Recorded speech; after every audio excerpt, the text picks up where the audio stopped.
Okay.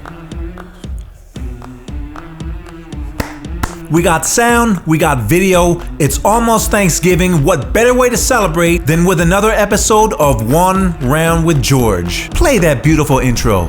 Ever since I was a kid and saw Sugar Ray Leonard fight, I've loved boxing. I was at HBO for 15 years as a feature producer, won a few sports Emmys. Not bad.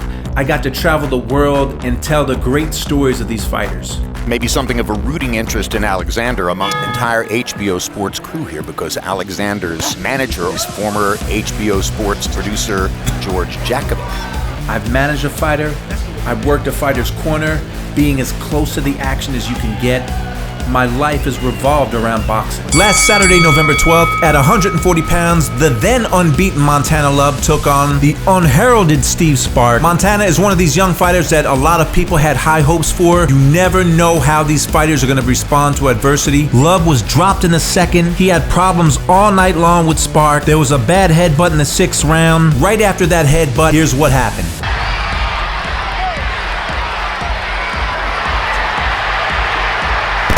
Love was immediately disqualified. A lot of people were mad at that. Now you have to remember, in this sport, once upon a time, Mike Tyson was not disqualified for biting Evander Holyfield's ear. It wasn't until the second bite that he was DQ'd.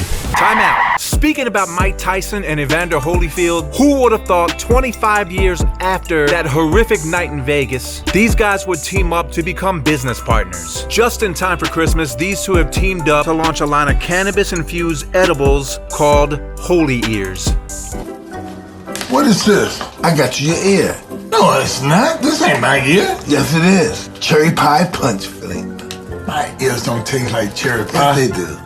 My ears don't. Yes, they do. Man, they don't. Yes, they do. No, it don't. Yes, it do. Why I ate your ear, I should know. Sometimes, even in boxing, a story can have a good ending. Time in. Now, a lot of people think the ref might have taken a beat to assess the situation, but the fact is, Spark was lucky he stuck the landing. He could have been hurt seriously, and it is Montana Love's fault that he was disqualified. On ESPN, middleweight champ Janabek Alimkhanuly took on Denzel Bentley. You already had heard the talk about Alimkhanuly. Some people at ESPN were calling him the boogeyman of the division. In boxing, everyone wants to label a young fighter as the next great thing. People were talking about this guy like a monster, and he had not fought anyone yet. Well, that night he was tested by a guy who wouldn't go away, who tried to beat him. You never know how a fighter is going to react to adversity or pressure. While Montana Love reacted poorly, Janabek did not. He gutted out a decision, and if he's the fighter he's been hyped to be, he's going to improve off this fight and become a better boxer. Only time will tell. Prayers up for former featherweight champion Billy Dibb. Billy Dibb was diagnosed with cancer recently. He's 37 years old. He's got a family. He's got a lot of people in his corner, and we all hope for a speedy recovery. It is not a busy schedule for this weekend, but there's always something to talk about in the history of boxing. November 12th, 1982, 40 years ago, one of the best junior welterweight fights of all time. Aaron Pryor and Alexis Arguello squared off with Pryor's belt on the line at 140. Alexis was looking to become boxing's first 4-division champion. It wouldn't happen on this night.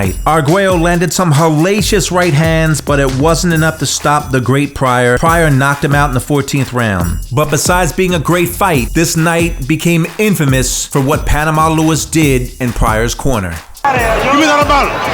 The one I mix. Yeah. Okay? Come on.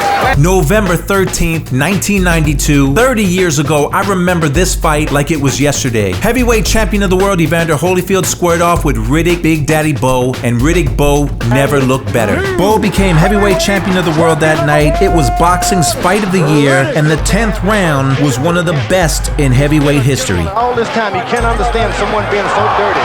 So you see Holyfield going down in this round, and BOWE stuns him with an uppercut, and just like that, the champion struggles to stay on his feet. This round should be greeted with a standing ovation at the end. You've seen the best of both men. A right hand by Holyfield, and another. Round 10 continues after the bell. November 17th, 2001, Lennox Lewis regained his heavyweight belts from Hasim Rahman. Rahman had knocked Lewis out in South Africa in a huge upset earlier in the year. But on this night, it was all Lennox Lewis. He left no doubt that he was the heavyweight champion of the world. Counterpunch.